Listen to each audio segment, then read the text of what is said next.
Okay, so you've heard all about Bitcoin. Maybe you even have some. But what if I told you the best way to really get it isn't by diving into all that complex code, but by looking back, like 5,000 years back into human history? Yeah, in this explainer, that's exactly what we're going to do. We're going to figure out what Bitcoin is by looking at the long, fascinating story of money itself. Let's dive in. It all starts with this feeling, right? We've all had it. You look at your bank account, you go to buy groceries or fill up your car, and it just hits you. The money you worked so hard for just doesn't stretch as far as it did last year. It feels like you're on a treadmill. But why is that? Is that just how things are supposed to work? Or is it something about the money itself? Well, to get to the bottom of that, we need to talk about this really key idea from the Austrian School of Economics. It's called sound money. You can almost think of it as money with integrity. It's simple, really. It's money that holds its value over a long, long time. And the reason it does that is because nobody, not a government, not a bank, can just easily create more of it out of thin air. It's predictable, it's stable, it's a solid place to store the value you create. And this really gets to the heart of the great battle throughout all of monetary history. It's the showdown between hard money and soft money. So on one side, you have hard money, kyunghwa in Korean, which is super difficult to make more of. Because of that, it holds its value really well and makes you want to save. On the other side, you've got soft money, or yeonhwa. That stuff is easy to create, it leaks value over time, and it basically pushes you to spend it now rather than save for later. This difference, well, it changes everything, as we're about to see. So what's the hardest money humanity has ever had? I mean, for thousands of years, the undisputed champion has been gold. And this number right here, 62, this is the reason why. This is something called its stock-to-flow ratio. All that means is if you look at all the gold we have in the world right now, it would take us 62 years of mining at today's pace just to double it. Think about that. That incredible difficulty is what made gold the ultimate sound money for pretty much all of history. And the type of money we use has this huge effect on how we think about the future. It shapes something called our time preference. Basically, sound money, money that you trust will be valuable tomorrow, it lowers your time preference. It makes you think long term. It encourages you to save, to invest, to build things that last. Plan to treat today so your kids can have shade tomorrow. This isn't just some abstract economic idea. It's literally the stuff civilizations are built on. So let's put this idea to the test. How did this actually work out in the real world? Well, for most of history, societies that used sound money absolutely thrived. Let's take a look at this age of gold. You just see this pattern again and again and again throughout history. It's incredible. You had the Roman Republic with its stable silver coin, fueling this massive trade network. Then the Byzantine Empire's gold coin, the solidus, was so trustworthy it stayed in use for over 1,000 years. 1,000. The florin in Florence, it literally funded the Renaissance. And then you get to the late 1800s, the Belle Epoque, where the whole world was on a gold standard, leading to this explosion of global trade and innovation. The takeaway is just undeniable. Sound money builds strong, prosperous societies. But then, everything changed. This incredible, multi-century run of stability and progress came to a screeching halt in the 20th century. This is the story of the Great Betrayal, the moment we abandoned sound money. And what was the trigger? War. In 1914, as World War I kicked off, governments had a huge problem. How do you pay for a war this massive? They had a choice: stick to the gold standard and be limited by their actual savings, or, just turn on the printing presses. They chose the printing presses.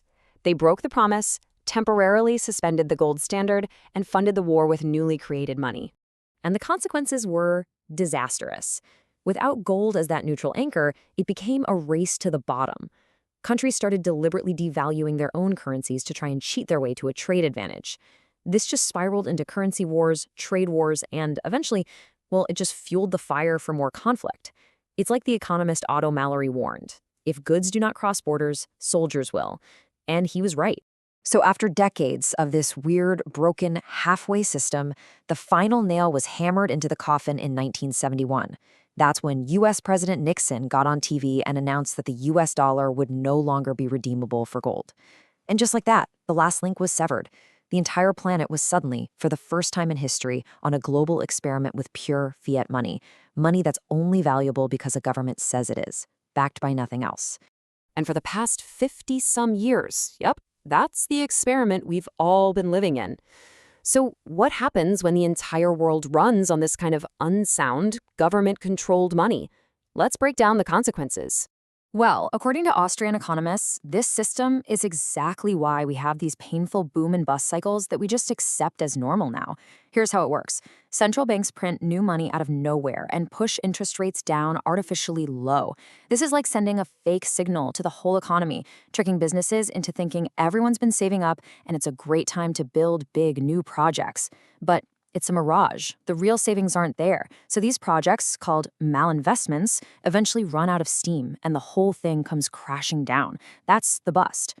But the dominant economic thinking today, Keynesian economics, has a totally different take. Its answer to the bust? Well, basically more of what caused the problem in the first place. More government spending, more money printing to stimulate things. It's a philosophy that essentially says the answer is always more intervention, which locks us in a cycle of currency debasement and really encourages us to spend today, not save for tomorrow. Okay, so this begs a pretty big question, right? If fiat money has all these built-in flaws, constant inflation, these damaging boom and bust cycles, then why on earth does everybody use it? Why is it the only game in town? The thing is, it never actually won in a free market competition of ideas. It's on top because of a bunch of powerful forces that lock it in place. First, you've got legal tender laws. The government says you have to accept it for debts. Then, and this is a big one, you have to pay your taxes in it. That creates a huge constant demand. The whole banking system is designed around it. And finally, there's just the massive network effect. We use it because everyone else uses it. It's a powerful cycle. And this is where our whole story comes full circle. After this 100-year detour into soft government money, something new appeared, something digital. But what if Bitcoin isn't just a new tech toy? What if it represents a digital return to those old, time-tested principles of sound money? Now check this out. This chart right here is the big aha moment. Remember we talked about gold's stock to flow of 62, which made it the king for millennia? Well, Bitcoin's is already around 56. It's already playing in the same league as gold. But here's the kicker. Because its supply schedule is written in code and can't be changed, its stock to flow is programmed to get higher and higher over time. It's on a path to eventually blow past gold and become the absolute hardest, most scarce money we have ever seen. So let's just lay it all out, side by side. Fiat currency? Unlimited supply, centrally controlled. Gold, pretty scarce, but the supply still goes up a little bit every year from mining. And then there's Bitcoin. It's in a category of its own. It has an absolutely fixed, finite supply of 21 million. Period. No one controls it, it's totally decentralized. And you can send it anywhere on Earth in minutes without asking for anyone's permission. It's like it takes the best property of gold, its hardness, and combines it with the speed of the internet. You know, maybe the best way to understand Bitcoin is with this old quote from the philosopher Adam Ferguson, a result of human action, but not of human design. Think about it. Nobody designed gold to be money. Nobody designed language. They just emerged organically because they were useful. Bitcoin is the same. It wasn't pushed on us from the top down by a government. It's growing from the bottom up because millions of people around the world are choosing to use it. So that brings us back to the beginning. For about 100 years, the world has been running on soft money that constantly loses value. But now, for the very first time, there's a digital alternative built on the bedrock principle of absolute mathematical scarcity. Now, who knows what will happen? But its existence alone makes you wonder, doesn't it? It forces us to ask this huge question. Are we right here, right now, witnessing the start of a brand new monetary era?